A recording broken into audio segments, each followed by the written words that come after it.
Il-kandidat tal-Partit Nazzjonalista Stefano Malija reġa' insista li kieku kien membru parlamentari fil-vot ta' nhar it-tnejn dwar l-Unjoni Ċivili jassjeni.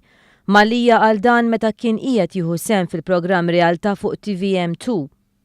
Jiena kieku nastjeni għalfejn għax jiena fuq l-Unjoni Ċivili jiena m'għandix problema, però fuq l-adozzjoni ta' tfal mill-koppji gay għalissa għadni m'iniex ċert. Il-Partit Nazzjonalista baqa' ma ddikjarax il-pożizzjoni tiegħu dwar din il-liġi u Stefano Malija talab biex l-affarijiet isiru iktar bil-mod. Jien kum qed ngħid huwa ejja nieħdu l-affarijiet daqsxejn iktar bil-mod. Fil-programm Malija reġa' tenna l-pożizzjoni tal-kap tal-Oppożizzjoni Simon Busuttil li jrid jagħmel impact assessment fuq koppji omosessuali. Hawn id-deputat laburista Deborah Xkembri fakret dwar meta l-Oppożizzjoni ridet lil kap tal-Psikoloġija fl-Università ta' Malta, Professur Angela Abela, tixhed quddiem kumitat parlamentari. Professur Angela Abela qaltilna m'hemm xejn fir-riċerka li juri li tfal li trabbew jew qed jitrabbew minn gay couples għandhom xi żvantaġġi.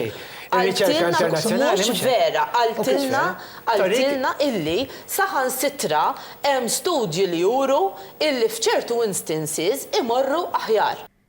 Xkembri fakret li anke jekk tgħaddi l-liġi tal-Unjoni Ċivili fejn tidħol adozzjoni ta' tfal il-koppji jkollhom biss id-dritt li japplikaw u minn hemm il-quddiem iridu jgħaddu mill-arbil tal-bord tal-adozzjoni.